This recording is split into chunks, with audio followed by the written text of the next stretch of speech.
Well, hello everyone, and welcome to the very next episode of The Remedy with Tova Sido and Janice Gaunt and Tom Bridwell.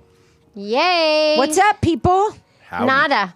Happy whatever day you're listening. Whatever day it is. Speaking of getting older and forgetting, what day is it? Oh my gosh. I was playing golf with Craig yesterday, and one of his sons who's in that what we talked about last week, he's in between the summer of his senior year and freshman year of college. yeah. And he seriously said, "What day is it?" And I'm like, I just bursted out laughing. I'm like, oh, to be in that headspace. What day is it? Oh my God. I'm like, you are so That's spoiled. so funny. Did you play golf this weekend, Tom? No, we went down to the lake. Took my sister and her children and her husband. Which one? Possum Kingdom. Maureen's parents have a place there. Nice. I love Possum And, Kingdom. yeah, it was Did a you good jump time. off those cliffs? No, we didn't go to Hell's Gate this time. Yeah, we It's used about to a do that in college. And jump? Did you ever Yes, jump off I that? did. That's too high for me. Yeah, it was too high for me too. It's about a 45-minute boat ride from their place to get to the Hell's Gate. Oh so yeah.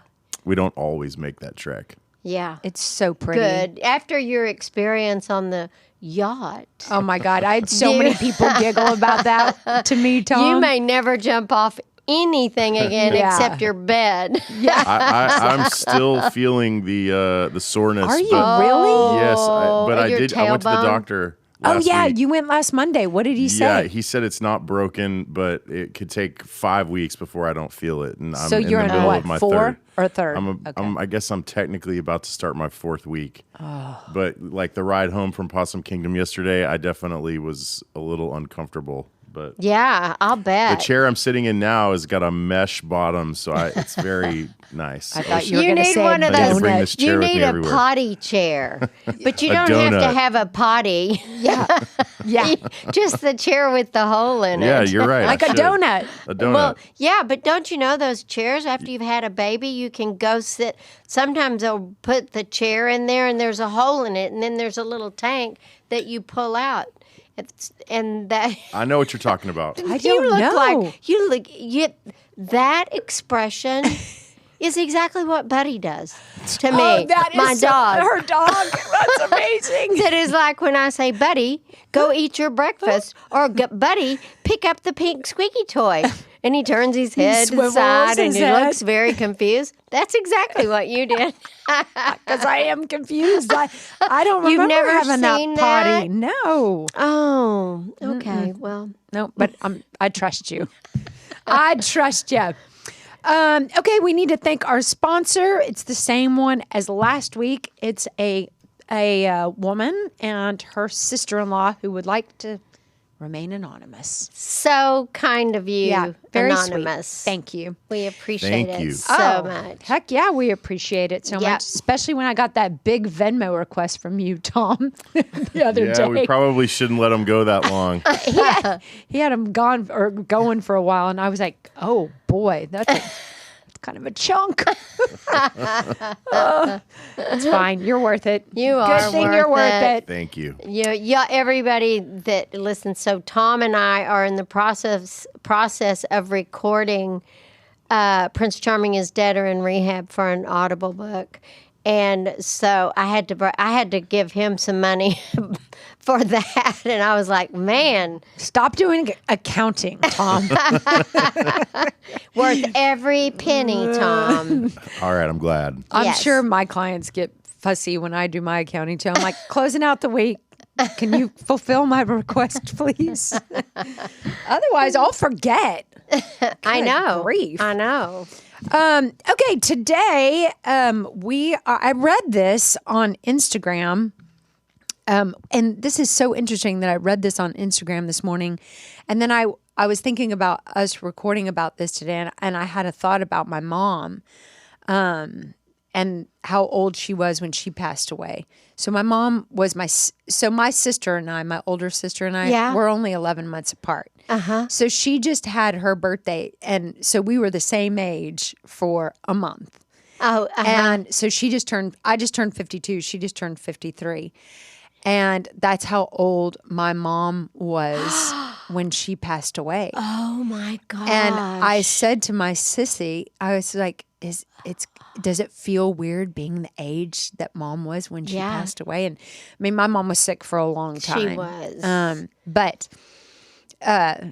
that's kind of weird when you're like, I mean, so our topic today is aging and dying parents. And I'm about to walk out the door since I'm the oldest person in the room. No. with the probably the youngest spirit. As a joke, and this I don't know if you want me to say this, Tom, but I thought it was freaking hilarious. He was like, "We should call this euthanizing your parents." Only because we did bet one we'd get a about lot of euthanizing listeners. dogs. Yes. Seriously. I was And- completely joking. No, I know, but we talked about on that one briefly about how we wish that did exist. That you had that choice. Yes, Hundo P. For my- We should be able to do Me that. too. Me too. And I feel want like that is- choice. One of the states. Somebody told me I had this discussion after that podcast, and one of the things I heard was there is a state where you can do this. I think. Oregon. It's Oregon, Yes. isn't it? Yes. Yeah, Yeah. it's Oregon. Well, I've I'll be there. See you Yep. soon, Oregon. I'll play Bend or I'll stop in Bend and play Bandon Dunes. One last time. yeah, I like your style. Me too. Me too. So I read this on Instagram, and I thought it might be an Yeah. interesting conversation. We don't talk about how hard it is to watch your parents age. One day you notice they're struggling with things that were just a part of their routine or forgetting things. And it hits you through watching them that life is fragile and time passes quickly. A younger part of you remembers them healthy and strong and seemingly able to do anything. Feelings of helplessness, loneliness, and despair can come up. We live in a culture terrified of death, so we don't teach people how to cope with it. We fear aging so much we don't have open conversations around what to expect. So it comes as a complete shock. We don't have those important conversations with parents because we don't want to acknowledge the elephant in the room. We deal with the grief of watching their decline alone. Yeah. I remember my mom. My mom was diagnosed with Parkinson, and she lived to be 93. How old And was she when she was diagnosed? She was diagnosed probably when she was probably 87 or something like that. And she had a little tremor, and so that's what it ended up being. But I can remember my mother was just so proper, and she, when I was there visiting her, we would get our coffee, and she would have a beautiful little china cup with a saucer and a little bitty spoon, and we would sit, and I can remember her shaking with her coffee. With her coffee cup, and her being just like, she said, "I'm so embarrassed that I'm shaking." And I'm like, "Mom, it doesn't matter." Yeah, I mean, I could notice it, but I said, "It's the last thing that I'm thinking about." But it was hard to watch her lose that capacity. Yeah. Because she was so active and just such a lovely You always person. use that word. That's so cute. She wore gloves. She wore adorable. gloves when she drove her car. That's adorable. My grandmother did that too. And and it was hard watching her age, because I just didn't want to be without her. Yeah, of course. And Did she ever struggle in her mind? A little bit. She had a little bit of recall issue. It wasn't dementia, although there's an aspect of that disease that has a dementia part to it. And she was getting she would get a little bit confused. Like she called me one day when I was driving to work, and she said, I pulled over on the highway. And I said, why? And she said, I'm scared to drive. She said, I'm really not exactly sure where I am. And I was like, okay, well, let's talk about it. I want you to look up at a street sign, just move your car, get it off the highway, and go to a residential and look at some street signs, and I'll help try to get you there. So long story, but we were able to get her home. But that was really hard for her, and it was hard for my sister and I. Was it a very familiar place that she had been? Well, it was, Lubbock. She'd all over Lubbock. You know, she knew it. She'd been there forever. But she just got confused, and she just wasn't sure where she was. And I said, well, Mom, now one thing for you to remember is that your car, that button, you know, right next to the steering wheel, that is a SOS button. And if you ever get lost, you just punch that and someone will come. Someone will be there to get you, you know. But she was cognitively aware enough to know that she was a little confused, and that scared her. I think. So we got her to get on an antidepressant, and then she lived in a facility that was full blown. People were totally independent, but it was for older people. It was so beautiful, and there was a man in there that lived there that was a therapist, and so she started talking to him. That's so cute, and it was really cute. And so once she started talking about it. It tended to get better because she wasn't so worried about it. Because when you're so worried about some of those aging differences, then you put resistance against it, and resistance causes persistence. And so then you have to step into the place of where you are. You know, I have a Band-Aid on my arm because Buddy, our dog, jumped up on me and scratched me, and it bruised. And, you know, and I was telling Tom, I said, I guess I need to wear a long sleeve shirt all the time, because when he jumps up and scratches me, I get this ugly bruise from thinner skin. You know, I hate that. I mean, I do not like that at all. But it's part of it. It is. And learning to embrace some of those things. I mean, since I've had my shoulder surgery, I haven't done the weights and stuff although today when I went to physical therapy, she said I could go back to doing some weights. And so that was great. But I am telling you what, have you ever seen that commercial, Crepe Erase? No. It's a commercial for people that have crepey skin, and it's just a lotion that you put on it, and it's called Crepe Erase. And I told my physical therapist today, I said, I'm going to go home and I'm going to order Crepe Erase, because there's some crepiness on my arm that I had not seen before. I wonder if it's because you've lost some of your muscle tone. It totally is. Remember you and I talking about after that shoulder surgery, how that muscle tone just disappears in 2.5 seconds. I what know. you've worked your whole life for. It's so demoralizing. It really is. Oh my gosh. I know. Well, in yours, you're probably totally back to exactly the way it was. I don't know if I have enough years left to get back to where it was. You do. But I'm going to work on it. But that, you know, watching your parents age and watching yourself age and watching your brother or your sister age, it is not for the faint of heart. Yeah. Because it's obvious. Yeah. That's a great way to say it. You I know? remember the first time I looked at my dad. Yeah. And it was probably 10 years ago. And I was like,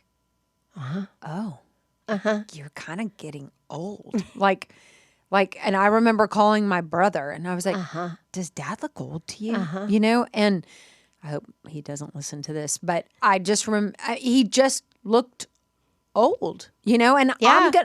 I know that's going to happen with my Yeah. kids. And, and we'll look back at pictures of me when I was, you still wake, surf, and golf and do all the things that I pray to God I can still do when I'm 70. But, there comes a time where you don't Yeah. look like you used to look. No. You don't, your body doesn't No. work the way that it used to work. And I never had the privilege of watching my mom get old. Yeah. And that's a gift. Yeah, in a weird way. In a weird way. She was my age, essentially. She was 53. I'm 52. And I don't think that, I look older than I did in my 20s, but I wouldn't say that I look old, Right. You don't. And my mom was very much the same way. She was just a young, whatever age she was. She was just a young that. Truett told me yesterday, he's here from, he's one of the Australian grandchildren. One of your grandsons. And he looked at me and he said, Tutu? And I said, what? And he said, you're old. No way! He did? Uh-huh. And I was like, you know what, Truett? I am old. Kind of am old.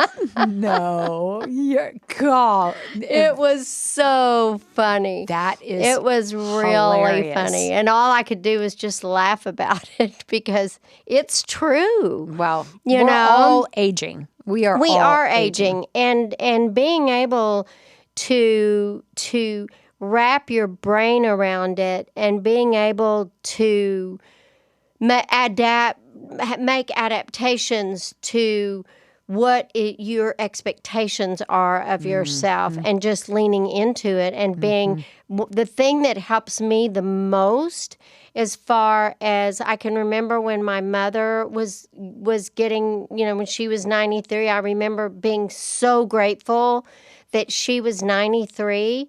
I just couldn't believe that I got to have my mother around so long. And so I think that is one of the things that we can do with this, because I think what happens is when we look at our parents or our grandparents or whatever, and you're thinking, man, they're really getting old, then the next thing that pops in our brain is, so am I.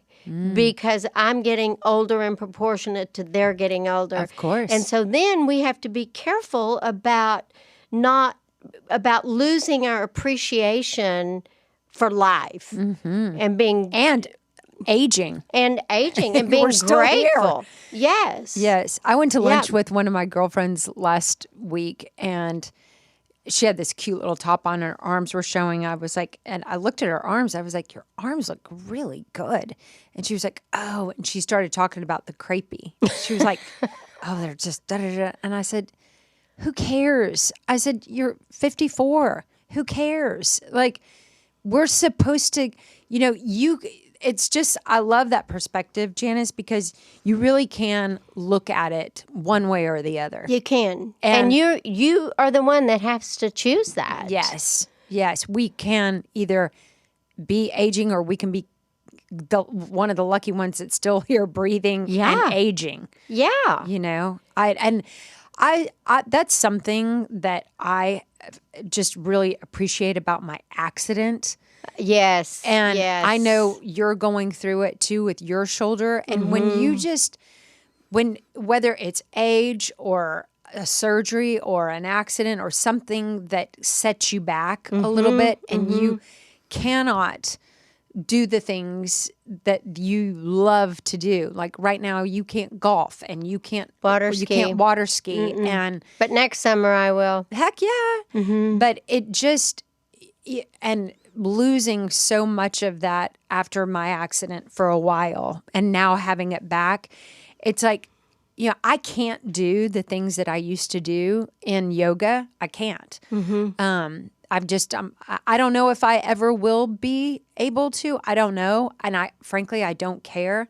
I have so much gratitude that I'm back in that yoga room. I know, Tova. And that you made it. And that I'm back on the boat, and that I'm back wake surfing. Yeah. And time I shot my best score ever, 42 on. Oh my gosh! On the front 9. That's amazing. I shot. So does your shoulder not hurt at all? Not at all. Do you have full range of motion? Full range of motion, and I shot at 89. I broke 80. I mean, I finally broke 90.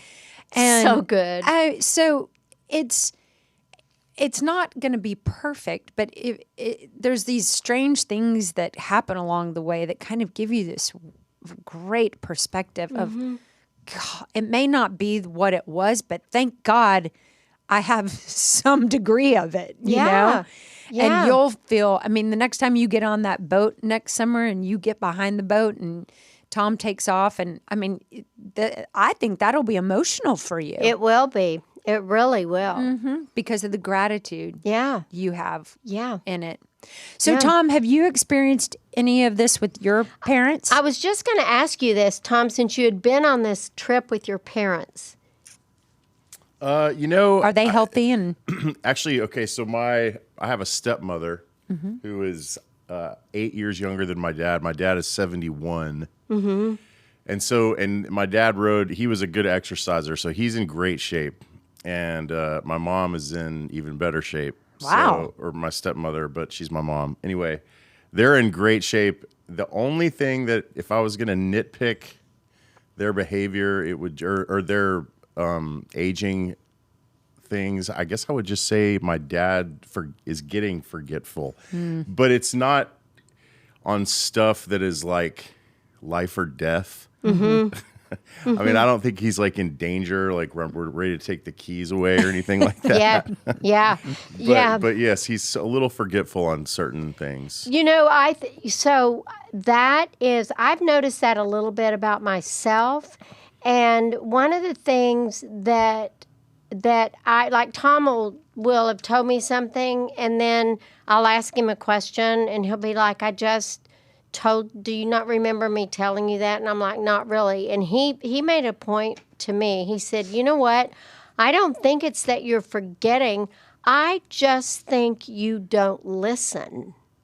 Yeah. And I was like, you know what? You are so right. That is probably a little bit of the case. There's so much chatter with my dad anyway. and I just don't. I mean, and I don't know if you feel this way, Tova. I mean, when I'm with clients for 5 hours, I listen nonstop. Then I'm like, okay, shut it down. Totally. Don't want to, you know, I mean, it's very interesting. But I'll bet you that might be what your dad is experiencing. You know, he's just not tuned into all the details or something. Yeah. Yeah. Absolutely. Does your dad still work, Tom? Yes, he does. Okay. And he's going to work until he has no reason to retire. His job is so cushy for him and his lifestyle. It's just, there's just no reason to stop for him. Do you think you'll ever stop working, Janice? Totally. Yeah. I doubt it. I mean, I'm not working a lot now. I'm seeing I think this week I'm seeing 8 people, you know, which is kind of perfect for me. It's not, but I don't think I'll totally quit. And it's just because, I don't know. I mean, you know, there's not that much to do around. I'm not going to mop floors all day. Right. You know, so I probably won't quit altogether. I mean, maybe in 10 years, you know, if I'm in my 80s. You know, Sarah Hayes was a therapist in our office. Do you remember her? I do. And I don't know how old she was I think she's probably, if she's alive, she's still practicing. And she was going to quit. As a matter of fact, she actually did quit, and she moved in with her daughter. And then I saw her, I don't know, 3 months later, she came back up to the office and she was like, yeah, I can't do this. Oh, that's I'm so funny. bored. And I said, I was afraid you might be. And so she had a little lake house in East Texas, and she spent a lot of time there anyway. And she would see people in that community, you know.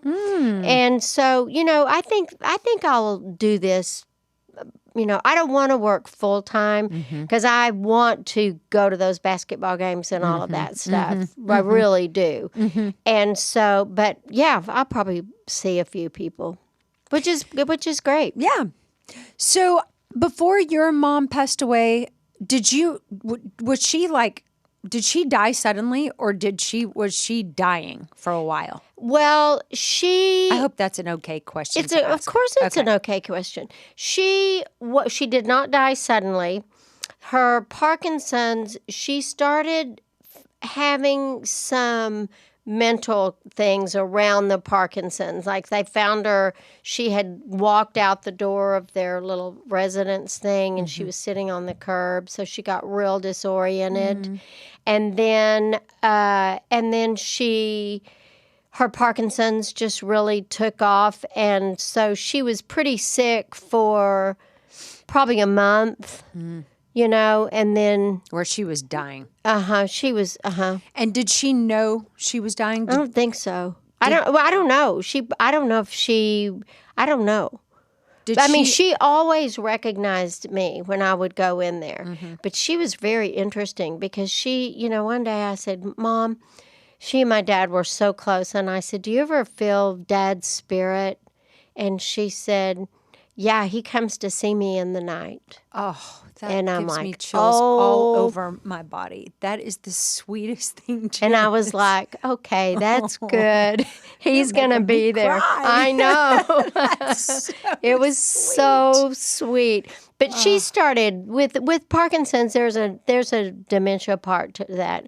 And she said... Always? Is there always a... I don't know that it's always, but I know that can be part of it. But when I would go up there and visit with her, there was a woman that sat at the table, like a table about like this, where it was around where everybody ate, and they passed out Christmas presents, and there was a woman that sat at the table that had really short hair. And my mother said, look at that man over there at that table. He made me this shawl. I go, Mom, that's a woman. He goes, no, it isn't. That is a man. Look at him. Look at his hair. And she would do things like that, that were just really, or like look down and she said, I thought I saw a little, she said, I thought I saw a little puppy sitting next to you. And I said, no. And she said, well, you got to, whatever you do, don't sell your car, because you're going to have to take me out of here. Whatever you do, don't sell your car. And then she said, oh my gosh. The nurse walked by and she goes, see that woman? She's an Aggie. And we're playing the Aggies, and we got to get me out of here so I can be at the game. Oh, I mean, that she got real so kind of cute. But it was so funny. And we just laughed and innocent and everything. But she remembered faces. Remembered all of us. Did you ever talk to her about dying? I talked to her we talked a lot about her seeing her mom and seeing her dad and seeing my dad, and she said, and I said, are you scared to do that? And she said, no, I'm not. Oh, that's really I'm not cute. at all scared. I'm really kind of excited about it.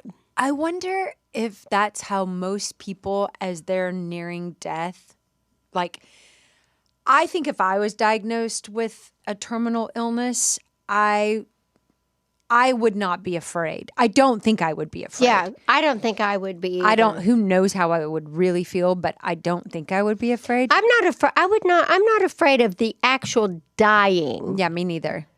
Because I trust it, whatever me too. it is. Yeah. I trust that this is not the end. Yeah. Wherever I transition to, and I think wherever we go and whatever it is, it's perfect. I think it's going to be a beautiful place. But my mom, I don't know if it's because she was so young. Yeah. Oh my gosh, that woman did not want to die. And she was petrified to die. Oh, really? Oh. And she wouldn't die. Her will to live was unbelievable. I mean, she was in a coma and did not eat or drink for over a month, and she was still alive. I mean, she had such a will. Would she open her eyes and stuff? Probably not the last 3 weeks. Nothing. Gosh. I mean, nothing. And she resisted it to the bitter end. And that was so hard on us as children. Yeah, for sure. To watch her suffer and be scared. Yeah. You know, I think that would be awful to be afraid. I think it would be too. I really do. I think a lot of that was her faith. Yeah. You know, it was, you know, God, at least I experienced God as really scary as a Mormon. When I was raised Mormon, God was scary. And God was, you know, there was a chance I was going to hell. And, you know, hell was where there was weeping and gnashing of teeth, just like the Bible says. And so, I mean, had I always believed that, maybe I would be scared too. Yeah, I often think wondered. I think that would be true. My mother was not afraid to die, and my dad was not afraid. They both were very, very, very active in the church, and they had a really strong faith. So I think that they were just kind of ready. Yeah. You know? I love that. That's such a gift to you as their I know daughter. I mean, know even if I was afraid, I would never tell my children that I was afraid. Yeah. Because I wouldn't want them to worry Yeah. about me. I think that when you are watching your parents struggling with their aging and their memory or whatever that is, I think that you can, if you want to talk with them, you can. But I don't know if it is, I think you want to be careful not to shame them around it, you know, because I think... And what would that look like? Well, like, oh my gosh, I can't believe you don't remember. I just told you that. For sure. Or did you make the wrong turn? Yeah. How could you make that wrong turn? That's a Or like very if I good had said point. to my mother, why are you afraid? You live in Lubbock. Yeah. Blah, blah, blah. Do you believe in God? Don't you think what you is- can find your way home or something like that? You know, so I think you do want to kind of So be glad you said that. gentle with people about it. Yeah. I think having aging parents takes a lot of patience, but I think it's a gift Oh, it's such a gift. that we can give them, because Lord knows I'm going to be there one day. Yeah. I mean, if I'm lucky. My dad died at 78. And I mean, he dropped dead. He was on the treadmill. He had been on the treadmill that day. I'd been there with Bryn. We left and came back to Dallas, and he died that afternoon. Oh, I know. thank God you saw him. I like, know. right before. I know. It was interesting because we were at lunch at the Lubbock Country Club, and he had a glass of champagne, and I'd never seen, it was on a Sunday, and I'd never seen him drink at And lunch. this is the day he died? And he held up his glass, and he goes, here's to you, Jan. Here's to you, Susie. Here's to you, Bryn. Here's to you, Josie. And this is my last sip. And he drank that champagne, and 2 hours later, he was dead.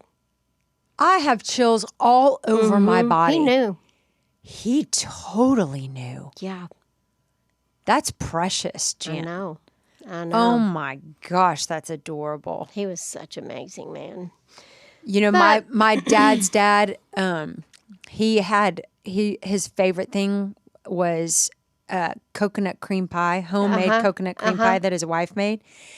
And we were leaving, this was on a Wednesday, we were leaving that Friday to drive to Alamosa, Colorado, where he lived. And, oh no, we were leaving the next day. We were leaving the very next day. And he had lunch, sandwich with his wife, piece of coconut cream pie, went and sat in his Archie Bunker chair and fell asleep and never woke up. Love that. I'm like, that's how I want to go. I'm probably going to have to make a Bubba's run before I go. I hope God tells us so that we can Go to Bubba's. We can do something spectacular like your dad. Well, watching your parents age and aging ourselves is not for the faint of heart. No. But you know, hopefully we can all not only extend grace, but to others, but also give ourselves grace in the process, because we are all going We are all aging. All aging.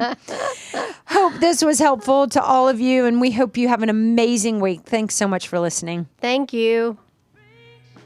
Thank you.